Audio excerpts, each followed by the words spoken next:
Mari kita buka Wahyu 6 ayat 1 sampai 8. Kita melanjutkan eksposisi kita. Yang minggu lalu adalah bagian pertama, yang minggu ini adalah bagian yang kedua dari perikop yang sama. Wahyu 6 ayat 1 sampai 8. Wahyu 6 ayat 1 sampai 8. Kita baca bersama-sama. 1, 2, 3. Maka aku melihat anak domba itu membuka yang pertama dari ketujuh materai itu. Dan aku mendengar yang pertama dari keempat makhluk itu berkata dengan suara bagaikan bunyi guru, "Mari." Dan aku melihat sesungguhnya ada seekor kuda putih, dan orang yang menungganginya memegang sebuah busur, dan kepadanya dikaruniakan sebuah mahkota. Lalu ia maju sebagai pemenang untuk merebut kemenangan. Dan ketika anak domba itu membuka materai yang kedua, aku mendengar makhluk yang kedua berkata, "Mari." Dan majulah seekor kuda lain, seekor kuda merah padam, dan orang yang menungganginya dikaruniakan kuasa untuk mengambil damai sejahtera dari atas bumi, sehingga mereka saling membunuh, dan kepadanya dikaruniakan sebilah pedang yang besar. Dan ketika anak domba itu membuka materai yang ketiga, aku mendengar makhluk yang ketiga berkata, "Mari." Dan aku melihat sesungguhnya ada seekor kuda hitam, dan orang yang menungganginya memegang sebuah timbangan di tangannya. Dan aku mendengar seperti ada suara di tengah-tengah keempat makhluk itu berkata, "Secupak gandum sedinar dan 3 cupak jelai sedinar. Tapi janganlah rusakkan minyak dan anggur itu." Dan ketika anak domba itu membuka materai yang keempat, aku mendengar suara makhluk yang keempat berkata, "Mari." Dan aku melihat sesungguhnya ada seekor kuda hijau kuning, dan orang yang menungganginya bernama Maut, dan kerajaan maut mengikutinya. Dan kepada mereka diberikan kuasa atas seperempat dari bumi untuk membunuh dengan pedang, dan dengan kelaparan dan sampar, dan dengan binatang-binatang buas yang di bumi. Mari kita tundukkan kepala kita, kita berdoa sekali lagi. Bapa kami yang di surga, kami sudah membaca firman-Mu. Kami boleh mendengarkan penjelasan ayat pertama dan kedua di minggu yang lalu. Kiranya Tuhan pun boleh membukakannya kepada kami, menyatakan isi hati Tuhan. Dan kiranya ya Tuhan, kebenaran Tuhan dinyatakan, hati kami boleh dibentuk, boleh melihat apa yang ada di surga. Dan kemudian kami boleh melihat apa yang ada di bumi. Dan ketika Tuhan mengutus kami ke dalam dunia, kami boleh melihat dari kacamata Tuhan melihat. Dan kami hidup dengan berpengharapan. Dalam nama Tuhan kami Yesus Kristus kami berdoa, kami memohon, berikanlah anugerah dan belas kasihan-Mu, kasih karunia-Mu kepada setiap kami yang ada di tempat ini ya Tuhan. Amin. Saudara, ketika ada pertanyaan siapa yang in charge di sini, tanya perwira dalam film Apocalypse Now, lalu tidak ada yang menjawab. Dan itulah yang menjadi poin utama dari Coppola dalam film ini. Dan ini adalah sebuah adegan dari neraka. Sebuah adegan tanpa arah, tanpa tujuan, dan tanpa solusi. Dan memang maksud daripada Coppola adalah membuat film seperti ini. Tapi saudara, kitab Wahyu menyatakan kepada kita pada saat yang sama, ketika kengerian terjadi, kedaulatan Kristus memberikan penghiburan terbesar bagi umatnya yang menderita di dunia. Sekali lagi ya, pada saat yang sama ketika kengerian terjadi, kedaulatan Kristus memberikan penghiburan terbesar bagi umatnya yang menderita di dunia. Betapapun mengerikannya keadaan dunia saat ini, ketika orang Kristen bertanya, siapa yang in charge di sini? Dan Alkitab menunjukkan, dialah anak domba yang telah disembelih itu, yang telah duduk di sebelah kanan Allah Bapa, dan sekarang dia berdiri mengambil gulungan kitab yang ada di tangan Allah Bapa dan siap membuka materainya. Dialah anak domba yang telah disembelih untuk dosa-dosa kita, yang dengan penuh kedaulatannya memutuskan untuk membawa semua umatnya kepada keselamatan pada akhirnya. Siapa yang in charge? Anak domba yang telah disembelih. Saudara, penunggang kuda putih, setelah materai dibuka pertama, penunggang kuda putih keluar. Dia adalah penakluk yang muncul secara berkala dalam sejarah. Ketika materai pertama dibuka, maka itu melepaskan para panglima perang ke dalam sejarah. Kaisar-kaisar Romawi mengklaim Pax Romana, mengklaim adanya perdamaian dan dijamin oleh pedang daripada Romawi. Tapi bangsa Partia yang mengalahkan pasukan Romawi pada tahun 62 Masehi itu menyatakan betapa lemahnya klaim daripada Kaisar Romawi ini. Di sepanjang sejarah, Kristus telah secara berdaulat melepaskan orang-orang seperti Attila, seperti Genghis Khan, seperti Napoleon, seperti Hitler untuk menggulingkan klaim manusia atas perdamaian di bumi. Ketika aku berkuasa, maka damai di bumi terjadi. Tapi kemudian apa yang terjadi? Kedamaian tidak terjadi. Saudara, sebentar lagi hari Natal ya. Dikatakan oleh para malaikat, damai di mana? Damai di bumi. Damai di bumi oleh siapa? Seorang raja yang lahir di palungan.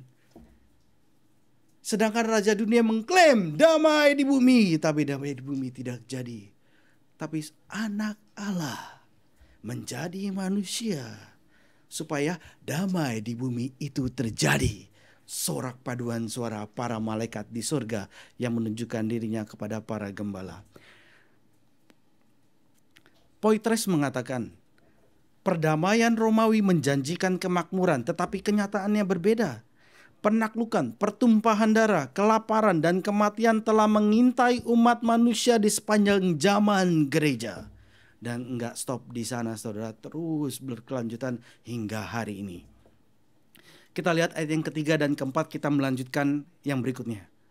Ayat yang ketiga dan keempat saya baca. Dan ketika anak domba itu membuka materai yang kedua, aku mendengar makhluk yang kedua berkata, mari. Dan majulah seekor kuda lain, seekor kuda merah padam, nyala api. Dan orang yang menungganginya dikaruniakan kuasa untuk mengambil damai sejahtera dari atas bumi. Sehingga mereka saling membunuh, dan kepadanya dikaruniakan sebilah great sword, pedang yang besar. Saudara, warna merah seperti nyala api. Memang terjemahan bahasa Indonesia masih merah apa ya? Merah padam ya. Merah padam itu apa gitu ya? Bingung juga ya, nggak ada gambaran ya. Kalau pakai terjemahan baru yang kedua, jadi terjemahan baru yang barusan dibuat gitu ya, baru dijual, itu sudah diubah jadi warna merah seperti nyala api. Itu kita bisa lebih dapat gambarannya. Warna merah seperti nyala api. Ini bicara adanya pertumpahan darah yang penuh dengan kekerasan. Pertumpahan darah yang penuh dengan kekerasan. Yohanes mengatakan penunggangnya diberi pedang yang besar. Dan dengan pedang itu dia diizinkan untuk mengambil damai sejahtera dari bumi. Kalau penunggang kuda pertama membawa penaklukan militer, sekarang penunggang kuda yang kedua ini membawa perang saudara dan pertumpahan darah di dalam masyarakat. Terjadi pertumpahan darah di dalam masyarakat. Sebelumnya pertumpahan darah itu ditahan oleh Tuhan. Tapi sekarang itu dilepaskan, diizinkan untuk pertumpahan darah itu terjadi. Penyebabnya apa ya? Pertumpahan darah itu terjadi adalah kebencian di dalam diri manusia yang berdosa. Ini penyebabnya, bukan Tuhan, saudara. Penyebabnya adalah kebencian di dalam diri manusia yang berdosa. Saudara, kalau anak saya yang kedua dipukul oleh anaknya yang pertama, maka yang anak saya yang kedua akan membalas dia dengan lebih hebat lagi. Dan ketika anak pertama kena dengan lebih hebat lagi, anak yang pertama nggak puas akan lakukan yang lebih hebat lagi. Itu yang terjadi, saudara, di antara manusia yang berdosa. Penyebabnya adalah kebencian di dalam diri manusia yang berdosa. Kita lihat, saudara, kita baca, kita buka Yakobus 4 ayat 1 sampai 2. Yakobus 4 ayat 1 sampai 2. Pak Kris boleh bacakan ayat firman Tuhan ini karena baru semalam Pak Kris baca ayat firman Tuhan ini ya. Yakobus 4 ayat 1 sampai 2. Dari manakah datangnya sengketa dan pertengkaran di antara kamu? Bukankah datangnya dari hawa nafsumu yang saling berjuang di dalam tubuhmu? Kamu mengingini sesuatu, tetapi kamu tidak memperolehnya, lalu kamu membunuh. Kamu iri hati, tetapi kamu tidak mencapai tujuanmu. Lalu kamu bertengkar dan kamu berkelahi. Kamu tidak memperoleh apa-apa karena kamu tidak berdoa. Ya, terima kasih. Sungguh ironis, saudara. Masyarakat yang melawan Tuhan sekarang dikejutkan oleh kekerasan yang dilakukan oleh orang-orangnya sendiri. Saudara, apa yang mengekang pertumpahan darah itu tidak terjadi. Di sana ada pertumpahan darah. Di sini belum ada dan semoga tidak terjadi ya. Tapi kita sadar betul, waktu hari Selasa baru minggu lalu, di tengah malam, jam 10 kira-kira 10.30, alarm saudara bunyi enggak? Bunyi keras alarm saya. Ngiu, keras, saya lihat apa ya? Rudal daripada Korea Utara menuju kepada daerah Okinawa kalau nggak salah, atau daerah sepanjang mana gitu ya. Karena saya pikir apa ini? Waduh, rudal Korea Utara lagi dan lagi ya. Jangan take it for granted. Ketika pertumpahan darah itu tidak terjadi, apa yang menahan pertumpahan darah itu tidak terjadi? Kasih karunia Kristus. Seringkali sebagai manusia kita take it for granted apa yang Tuhan berikan. Ketika tidak ada pertumpahan darah terjadi di tempat ini, itu masih ada kasih karunia Kristus ditahan. Kasih karunia Kristus adalah satu-satunya pengekang dosa yang sejati. Pengekang dosa adalah kasih karunia Kristus. Kalau tidak ada kasih karunia Kristus, maka apa yang terjadi? Pertumpahan darah. Saudara, bumi ini dikatakan oleh firman Tuhan diciptakan hari pertama sampai hari yang ke-6. Dan Tuhan katakan amat baik. Artinya apa? Ada campur tangan Tuhan dalam menciptakan, dalam memelihara bumi ini. Saya sedang asik dengan hobi akuarium. Saya kenapa hobi akuarium? Ini bukan hobi yang saya mau gitu ya. Biasa hobi saya itu bukan karena hobi saya, karena saya mau. Hobi saya itu muncul karena istri saya suka apa biasanya, atau anak saya suka apa. Istri saya suka batu, maka saya mempelajari batu. Istri saya suka kopi, maka saya mempelajari kopi. Lalu saya pikir, anak saya perlu mempelajari tentang kehidupan. Saya belajar tentang akuarium. Tapi saya pun kemudian menikmati. Saya beli akuarium, saya siapkan akuariumnya, saya kasih tanah yang baik. Saya pikirkan gitu ya, oksigennya bagaimana bisa datang gitu ya. Saya aturkan segala sesuatu dengan baik. Lalu satu hari saya malas untuk mikirin gitu ya, malas gitu ya, karena begitu sibuknya gitu ya. Apa yang terjadi dengan segera ikan mati? Ikan mati. Nggak lama kemudian muncul apa? Bisa ada serangga-serangga yang berenang begitu banyak ya gitu ya. Maka yang muncul kematian. Apakah mungkin di bumi ini yang kalau tanpa pemeliharaan tangan Tuhan akan jadi apa itu yang dikatakan amat baik? Nggak akan jadi. Yang jadi apa? Kehancuran, kerusakan dalam dunia yang sudah berdosa, saudara. Itu untuk bikin akuarium yang indah. Ya, ketika ngeliat akuarium kita bisa melihat, waduh, pemandangan yang indah. Kan di bawahnya penuh dengan kehijauan gitu ya. Dengan ikan-ikan yang warna-warni, apalagi ikan daripada ikan-ikan tropis gitu ya. Neon tetra atau kardinal atau apa. Kalau dari ikan-ikan laut bisa ikan Nemo gitu ya. Itu ikan yang seperti ikan dori gitu ya. Wah, indah sekali gitu ya. Dengan terang daripada sinar dari atas ke bawah gitu ya. Dengan air yang goyang-goyang dan itu indah sekali, saudara. Kita membuat yang indah, tapi nggak gampang. Susah. Sampai saya perlu tahu ini harus dikasih CO2. Dan kapan harus dikasih O2. Kapan harus diganti airnya.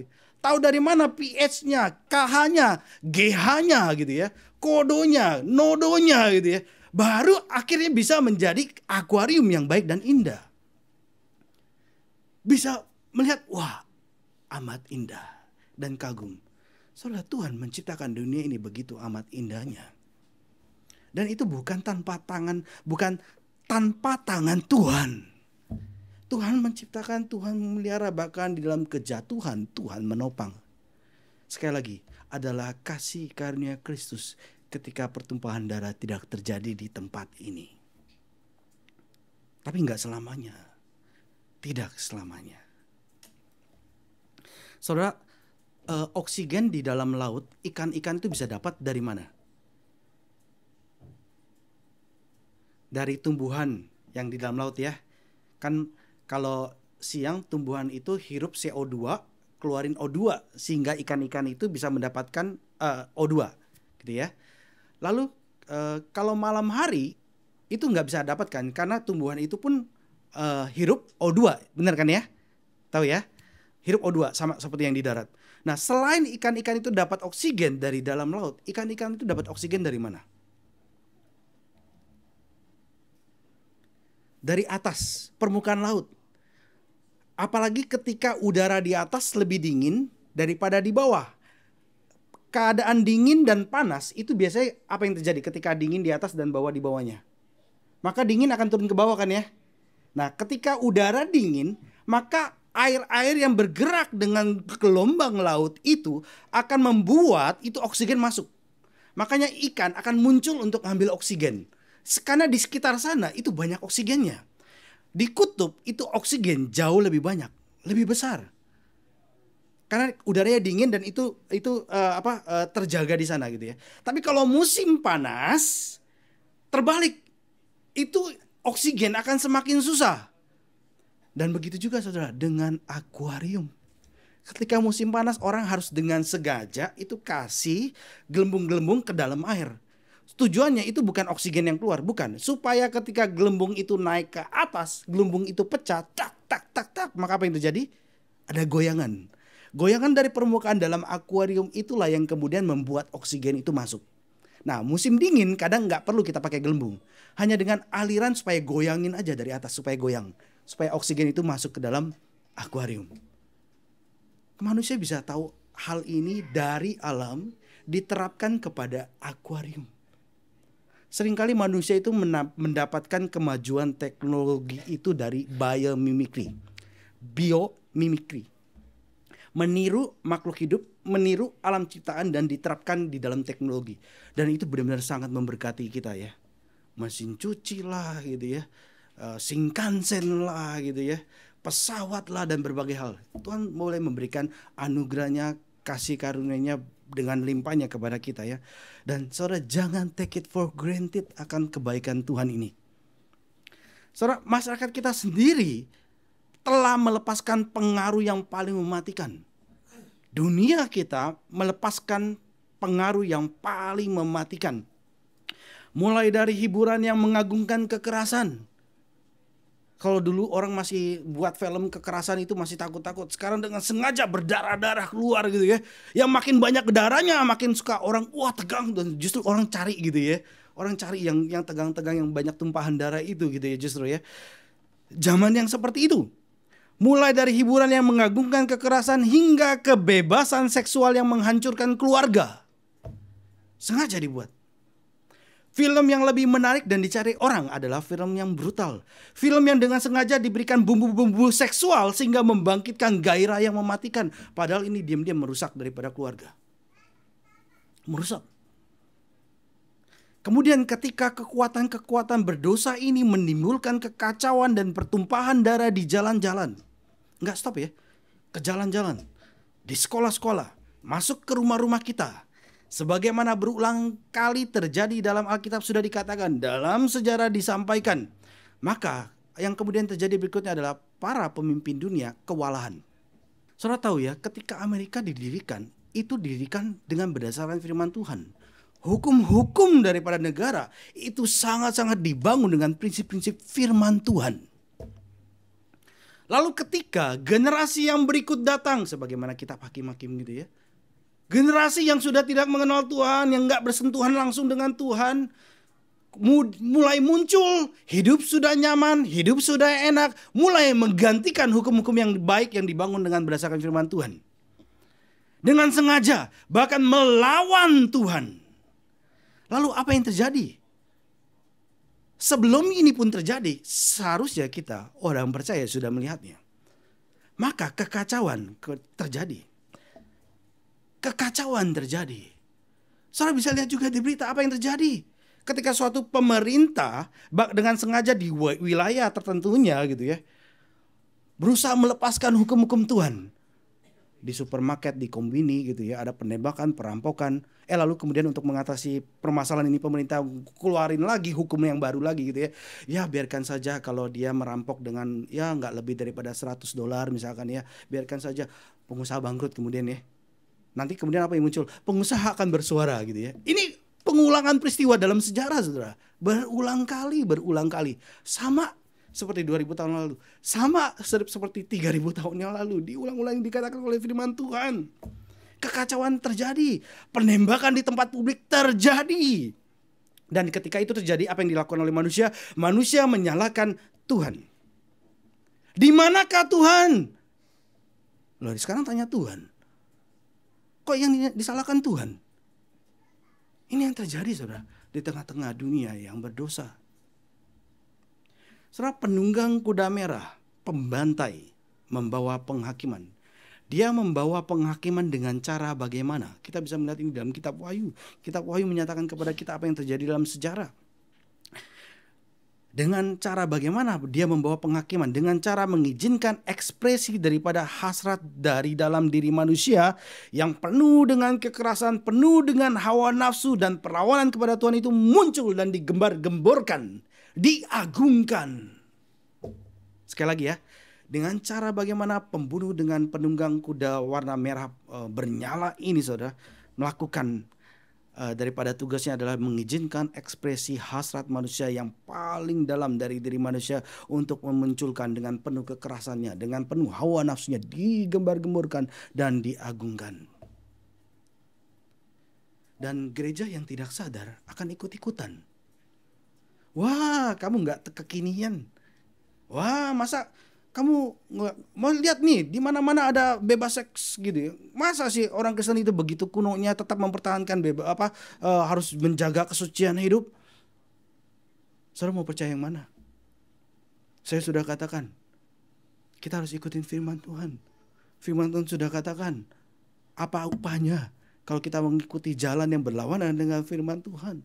Itu ada upahnya bahkan kepada keturunan kita, anak-anak kita, cucu kita, saudara. Nggak stop di kita aja. Itu kutukannya sampai ke bawah, saudara.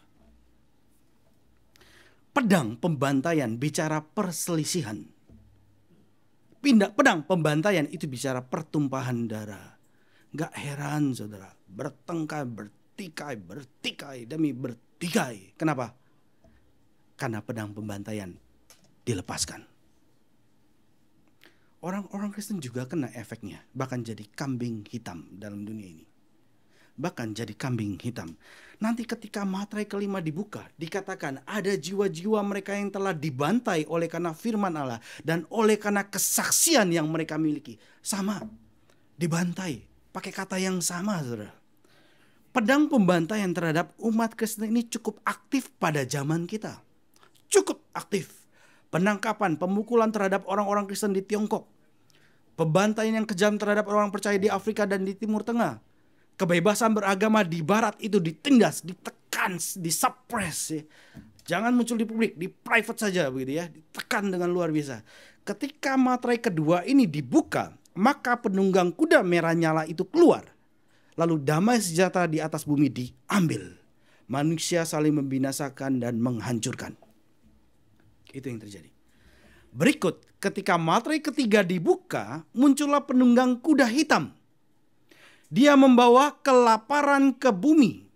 Penunggang kuda ini memegang apa saudara di tangannya? Megang apa? Timbangan. Ketimbangan itu ya dua gini ya. Ada skalanya ya. Affairs, pakai plural ya. Timbangan untuk menimbang. Dia pegang timbangan, dia bawa timbangan. Dan dari tengah-tengah keempat makhluk itu kemudian terdengar suara, secupak gandum sedinar dan 3 cupak jelai sedinar. Tapi janganlah rusakkan minyak dan anggur itu. Saudara, ini menggambarkan keadaan masyarakat, saudara. Ini menggambarkan keruntuhan ekonomi. Orang-orang hampir tidak bisa memenuhi kebutuhan hidup mereka. Asia kecil sebenarnya adalah menghasilkan minyak zaitun dan anggur. Provinsi Asia seharusnya menghasilkan minyak zaitun dan anggur, tetapi mereka harus impor itu gandum dari Mesir dan sumber-sumber lainnya.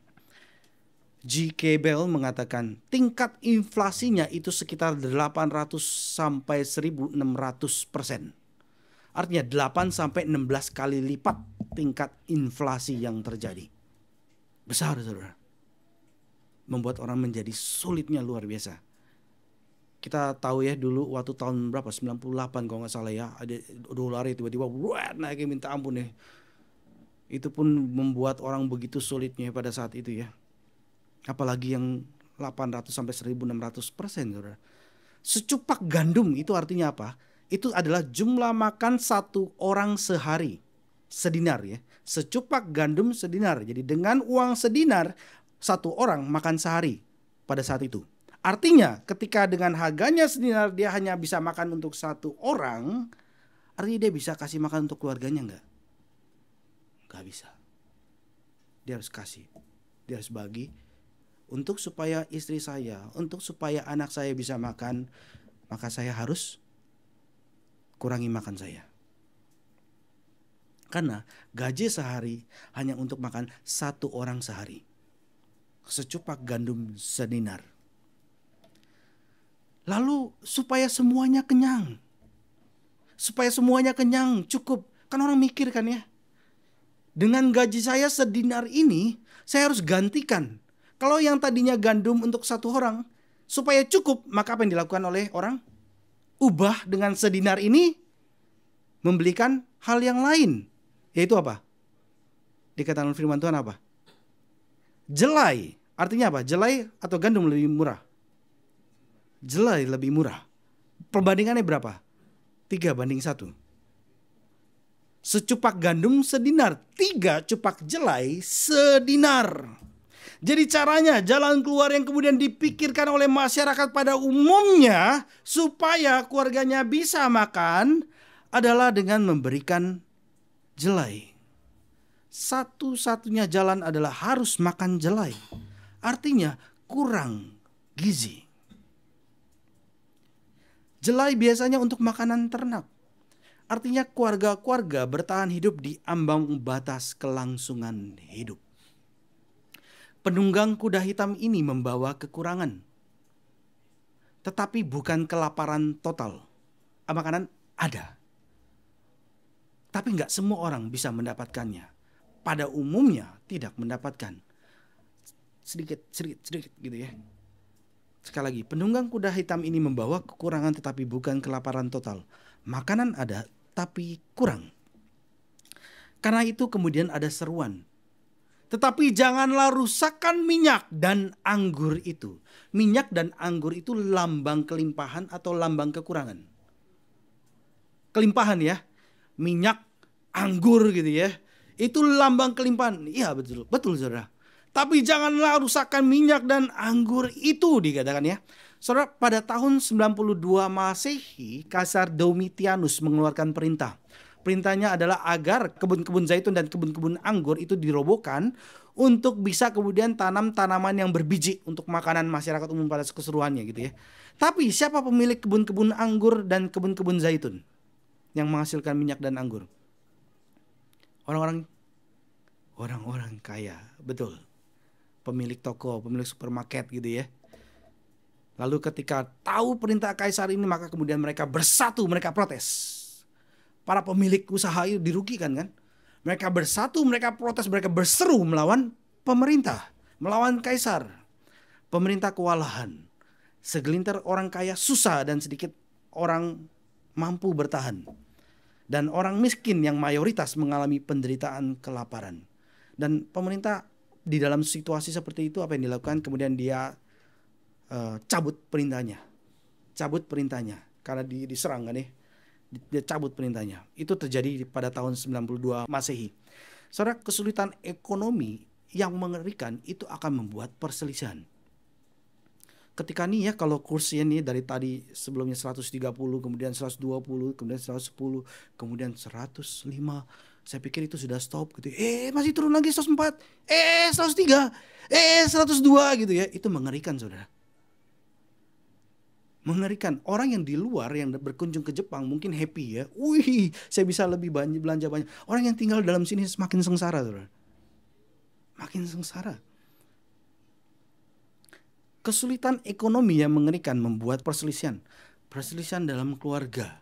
Perselisihan dalam masyarakat. Dan ada konflik golongan antara yang kaya dan miskin. Antara masyarakat dengan pemerintah. Firman Tuhan sudah katakan. Dan orang Kristen nggak usah terkejut karena firman Tuhan sudah katakan. Orang Kristen nggak usah terkejut. Karena kitab Wahyu menubuatkan hal ini dan bahkan menubuatkan penganiayaan yang akan datang. Dan orang Kristen sekali lagi nggak usah kaget. Ini pun di dalam kedaulatan Tuhan. Douglas Kelly mengatakan budaya yang tidak taat dan menolak kebenaran Allah pada akhirnya akan kehilangan ekonominya. Kalau di barat mulai runtuh. Bersyukur saudara kalau di Jepang Tuhan masih nopang. Waktu di tengah-tengah pandemi tiba-tiba hujan turun lebat gitu ya. Tingkat yang terkena COVID turun. Kemudian gubernur Tokyo bersuara ya. Mengatakan terima kasih kepada kami sama yang boleh memberikan hujan. Masih ada Tuhan ya loh saudara. Untung loh masih ada Tuhan ya. Saudara, sebenarnya di dalam hati manusia, di dalam hati nurani manusia, Tuhan sudah memberikan sense of divinity. Rasa ketuhanan itu Tuhan berikan dalam setiap hati nurani manusia, bahkan yang belum pernah mendengar Injil. Tetapi manusia menekan hal itu. Menekan. Maka kemudian orang yang belum mendengarkan kabar Injil, Tuhan akan menghakiminya dengan cara bagaimana? Sense of divinity yang Tuhan berikan kepada mereka. Itu yang dikatakan di dalam kitab Roma oleh Paulus. Budaya yang tidak taat dan menolak kebenaran Allah pada akhirnya akan kehilangan ekonominya. Kemudian ketika materai keempat dibuka, maka penunggang kuda keempat keluar. Warnanya apa?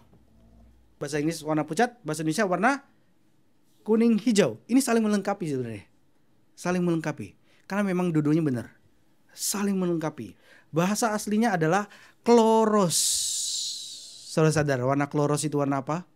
Kloros itu kemudian dipakai menjadi klorofil. Kloros itu kemudian dipakai menjadi apa? Klorin. Klorin warnanya apa? Hijau muda, kuning, pucat. Ada percampuran warna antara kuning, biru, hijau. Warna yang seperti itu. Warnanya itu sesuai dengan tujuannya. Dan penunggang kudanya bernama Maut dan Hades mengikutinya, dikatakan. Penunggang kudanya Maut. Hades mengikuti daripada maut ini. Apa yang terjadi ketika penunggang kuda keempat ini keluar? Apa yang terjadi? Dan apa ini? Ini bisa penyakit dan wabah. Dan kemudian nanti akan dikatakan apa ini gitu ya. Dan para korbannya yang terjadi adalah dengan segera masuk ke dalam kubur. Karena maut adalah penunggangnya. Dan Hades mengikutinya. Dia membawa kematian. Para korbannya dengan segera masuk ke dalam kubur. Ayat yang ke-8b. Bersama-sama kita baca 1, 2, 3. Dan kepada mereka diberikan kuasa atas seperempat dari bumi untuk membunuh dengan pedang, dan dengan kelaparan, dan sampar, dan dengan binatang-binatang buas yang di bumi. Ini juga tertulis dalam Yehezkiel yang kita baca minggu lalu ya. Yehezkiel 14 ayat 21. 1, 2, 3. Ya, beginilah firman Tuhan Allah. Jauh lebih dari itu. Kalau aku mendatangkan keempat hukumanku yang berat-berat, yaitu pedang, kelaparan, binatang buas, dan sampar atas Yerusalem untuk melenyapkan daripadanya manusia dan binatang. Dalam Yehezkiel ini saudara, ini semua terjadi. Dan ini terjadi ketika bangsa Israel menyembah berhala. Menyembah berhala. Ketika Yehezkiel bicara mengenai binatang buas yang berkeliaran di bumi, ini tanda bahwa masyarakat telah sepenuhnya hancur di bawah kutukan. Masyarakat telah hancur sepenuhnya di bawah kutukan. Manusia menjadi sama seperti binatang karena keinginan manusia sendiri, saudara. Manusia menjadi sama seperti binatang karena keinginan manusia sendiri hendak menyamakan dirinya dengan binatang bahkan. Kalau zaman di abad 17, manusia berusaha melepaskan distingsi antara malaikat dengan manusia. Kemudian abad berikutnya manusia berusaha melepaskan distingsi antara manusia dengan binatang. Di zaman kita saudara lebih-lebih lagi saudara. Manusia berusaha melepaskan distingsi antara manusia dengan materi. Makin ke bawah ya. Begitu mengerikannya. Penghakiman Kristus datang karena ketidakpercayaan manusia dan mereka menyembah berhala. Dan ingat, orang Kristen tinggal di dalam dunia dan akan menderita bersama dengan orang-orang yang dihukum secara langsung. Karena orang Kristen berada di dalamnya. Meskipun mengerikan, ingat, penunggang kuda itu keluar setelah Kristus buka materainya. Ingat akan hal ini ya. Meskipun menakutkan, semua kesengsaraan ini terjadi untuk memuji kemuliaan Tuhan. Biasanya memuji Tuhan karena keselamatan. Tetapi ini memuji kemuliaan Tuhan karena penghakiman Tuhan. Ini yang disuarakan oleh jiwa-jiwa yang berada di dalam tengah-tengah tata Tuhan. Kapan Tuhan membalaskan penghakimanmu, mengadakannya? Nanti saudara di materai yang kelima dibukakan ini terjadi. Tuhan menyatakan kepada mereka, tunggu sampai jumlah kamu genap.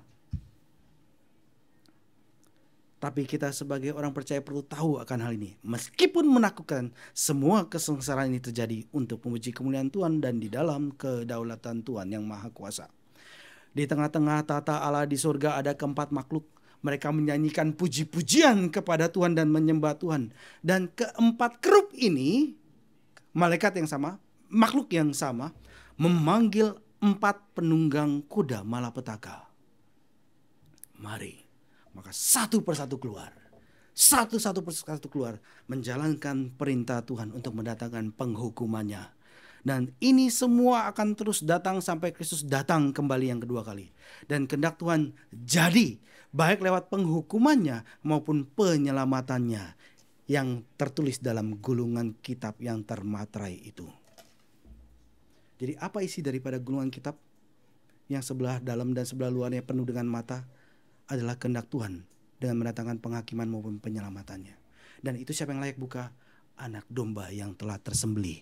Segala kuasa berada dalam tangannya dia. Dia yang layak dan dia yang memerintahkan. G. Cabell mengatakan, Kristus telah menjadikan kekuatan-kekuatan jahat di dunia sebagai agen-agennya untuk melaksanakan tujuan-tujuan pengudusan dan penghakimannya demi kemajuan kerajaannya. Sekali lagi ya. Kristus telah menjadikan kekuatan-kekuatan jahat di dunia sebagai agen-agennya untuk melaksanakan tujuan-tujuan pengudusan dan penghakimannya demi kemajuan kerajaannya. Siapa yang sangka Kristus yang tersalib karena kejahatan manusia, tapi dari sana muncul keselamatan. Hikmat Tuhan yang begitu dalam yang tidak kita bisa selami, saudara. Tuhan kerjakan untuk memperluas kerajaannya. Saudara, penunggang kuda keempat namanya dikatakan tadi siapa? Maut dan Hades mengikutinya. Ingat, pada permulaan daripada kitab Wahyu di pasal 1, ketika bicara mengenai maut dan Hades, siapa yang berkata? Ini penunggang kuda ya, yang namanya maut dan Hades ikutin. Di pasal 1 ada kata mengenai Hades dan mengenai maut. Siapa yang mengatakan? Kristus yang mengatakan. Pada permulaan kitab Wahyu, Yesus katakan, Aku memegang kunci-kunci maut dan Hades. Ketika itu keluar, aku yang lepaskan. Untuk mengerjakan kehendak Tuhan untuk mendatangkan penghukuman. Aku memegang kunci-kunci maut dan Hades. Oleh sebab itu penunggang kuda keempat ini sama seperti penunggang kuda yang lain. Mereka maju atau diizinkan maju hanya atas perintah Kristus. Kemudian kita sebagai manusia berdosa menyalahkan, wah ini karena Tuhan menghukum aku gitu ya. Wah salah saudara, salah besar. Atas ketidakadilan, atas keberdosaan, tentu ada harga yang harus dibayar. Ada harga yang dibayar. Entah itu harga dibayar dengan penghakiman Tuhan lewat kuda-kuda penunggang kuda ini, atau lewat anaknya yang disembelih. Ada harga yang harus dibayar. Jangan salahkan Tuhan. Ini adalah keberdosaan manusia. Keberdosaan kita. Belum melihat kekudusan Tuhan. Belum melihat kasih Tuhan. Jauh dari rasa malu di hadapan Tuhan yang kudus dan penuh kasih. Kalau belum melihat kekudusan Tuhan, kalau belum melihat kasih Tuhan, maka tidak ada rasa malu akan Tuhan yang kudus, akan Tuhan yang penuh kasih. Nggak ada. Maka yang muncul kemudian apa? Aroganisme gitu ya. Membangun, baru bisa sedikit gitu ya. Seakan-akan saya adalah Tuhan. Biasanya mereka sih enggak sih. Kalau ilmuwan enggak ya. Kalau ilmuwan yang sadar ya, mereka enggak akan mengatakan hal itu ya. Yang mengatakan adalah orang yang sengaja memicu hal itu ya. Karena kita tahu bahwa orang-orang ilmuwan yang takut akan Tuhan pun banyak ya. Orang yang sengaja memicu gitu ya. Wah, hantam aja gitu ya. Dibuat isu-isu seperti itu, saudara. Tapi saudara, di tengah-tengah penderitaan manusia yang mengerikan, kitab Wahyu dengan berani menyatakan kepada kita kedaulatan Kristus yang penuh atas keempat penunggang kuda yang keluar ini, saudara. Kedaulatan Kristus yang penuh atas keempat penunggang kuda yang keluar ini. Apa artinya bagi kita? Ini poin yang penting, saudara, karena kita hidup di zaman ini. Apa artinya bagi kita ketika kitab Wahyu ini dituliskan? Gambaran-gambaran yang dilukiskan oleh Yohanes dalam kitab terakhir dari Alkitab ini bukanlah untuk hiburan atau teka-teki kita ya. Cari riddle ini ngomong apa ya, ini apa ya, kuda ini apa ya, kuda ini apa ya. Oke juga gitu ya. Tapi nggak stop di sana saudara. Ini bukan teka-teki silang, bukan crossword, bukan sudoku saudara. Selesai di sana. Enggak. Ini ada dampak, ada efeknya bagi kehidupan kita. Semua ini adalah peringatan tentang betapa seriusnya Tuhan memandang dosa. Dan bagaimana dia akan menghakimi dosa sepenuhnya pada waktunya. Ada batas waktu. Ada batas waktu. Beberapa orang berpikir bahwa Yesus sudah tidak peduli lagi dengan dosa karena dia telah mati di atas kayu salib untuk menebus dosa kita.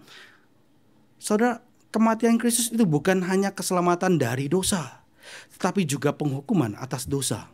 Sekali lagi, kematian Kristus di atas kayu salib itu bukan hanya keselamatan dari dosa, tapi juga penghukuman atas dosa terjadi, saudara.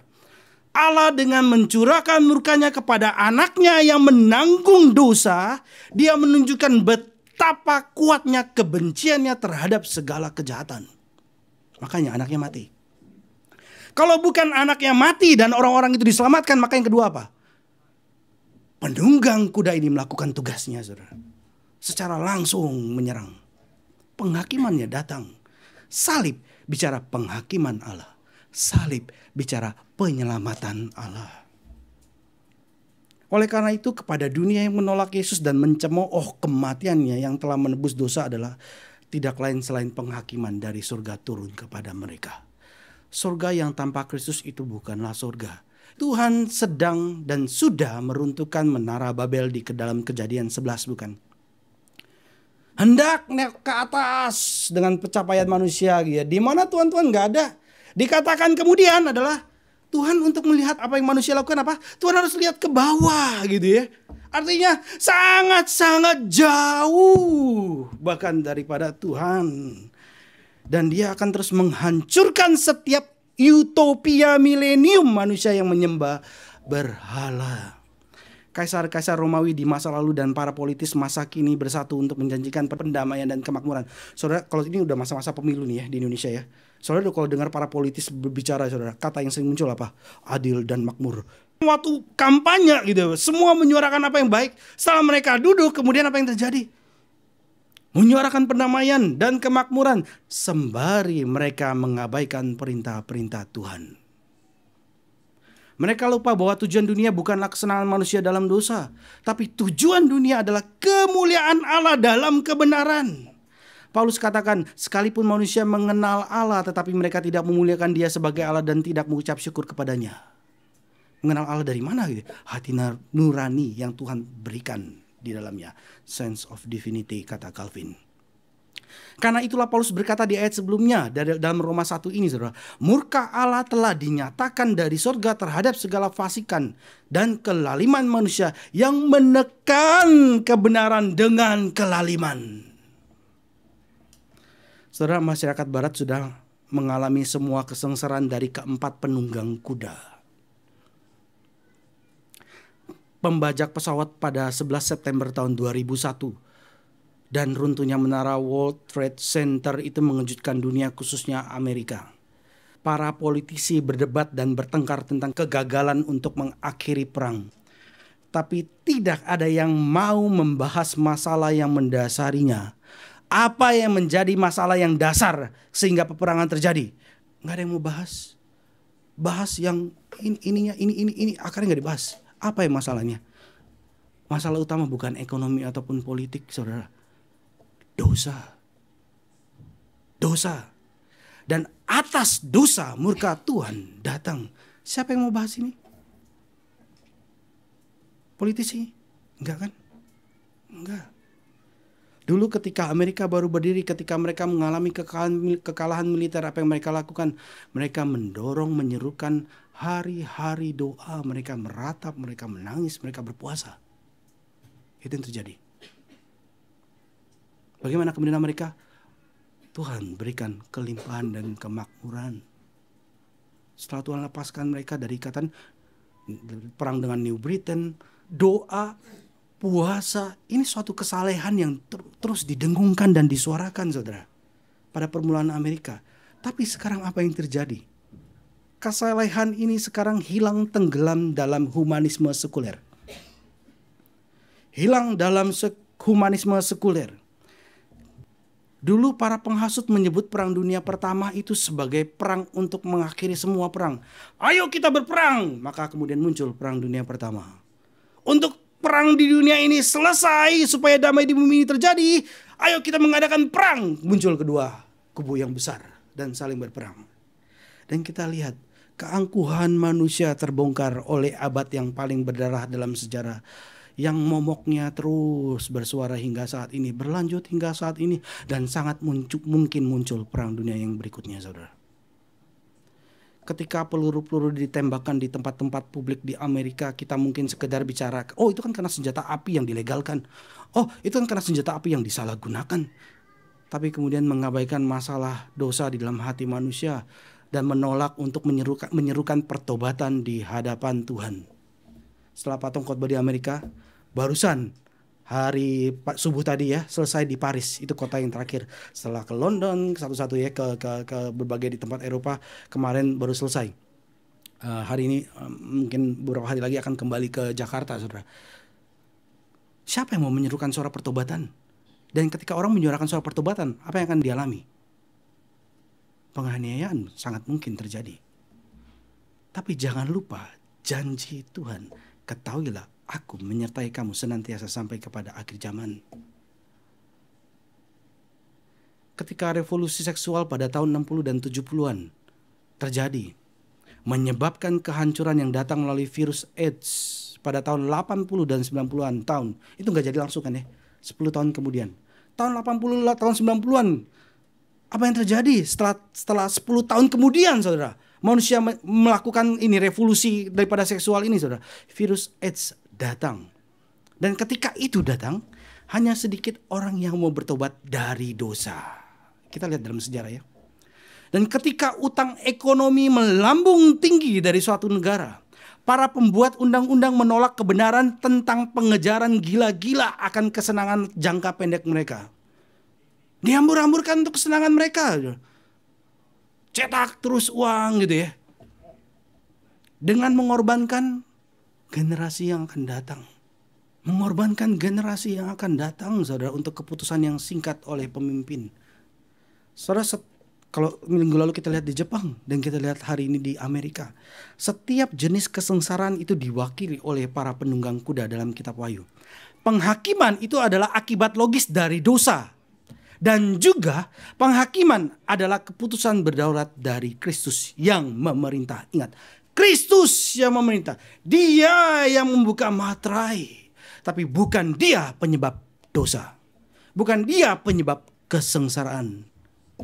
Kitalah manusia berdosa yang menyebabkan kesengsaraan dan penderitaan. Murka Allah dinyatakan untuk memanggil dunia bertobat dari dosa, saudara.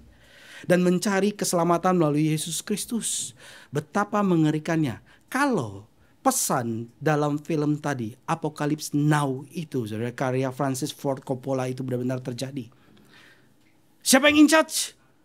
Gak ada yang bisa jawab. Gak ada seorang pun yang berkuasa. Dunia berkecamuk tanpa kendali. Seperti akuarium yang saya tinggalkan, yang saya biarkan, saudara. Tanpa arah.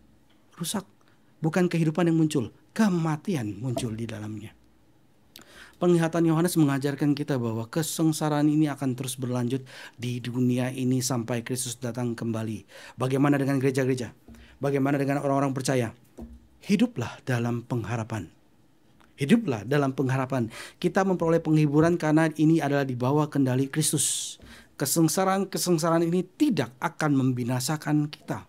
Mereka yang percaya mungkin mengalami pencobaan-pencobaan ini, tapi mereka akan diselamatkan melaluinya. Bahkan hidup maupun mati tidak dapat memisahkan kita dari kasih Kristus. Firman Tuhan katakan, Paulus katakan, melalui banyak sengsara kita masuk ke dalam kerajaan Allah. Lalu dia urge, bertekunlah di dalam iman. Bertekunlah di dalam iman. Melalui banyak sengsara kita masuk ke dalam kerajaan Allah. Penglihatan di surga ketika Kristus membuka materainya membuktikan bahwa kita akan diselamatkan karena dia berkuasa atas semua pencobaan. Leon Morris katakan, meskipun penghakiman apokaliptik dilepaskan terhadap seluruh umat manusia, umat Tuhan tidak perlu khawatir, mereka akan dipelihara. Apapun kesengsaraan yang menimpa. Kita perlu ingat kesengsaraan itu bukanlah disebabkan oleh Tuhan. Meskipun Tuhan memberikan ruang lingkup dan batasan-batasannya. Sebagaimana ketika iblis mau mencobai Ayub tanpa seizin Tuhan, maka iblis tidak akan bisa melakukannya. Apa yang menyebab kesengsaraan? Kita.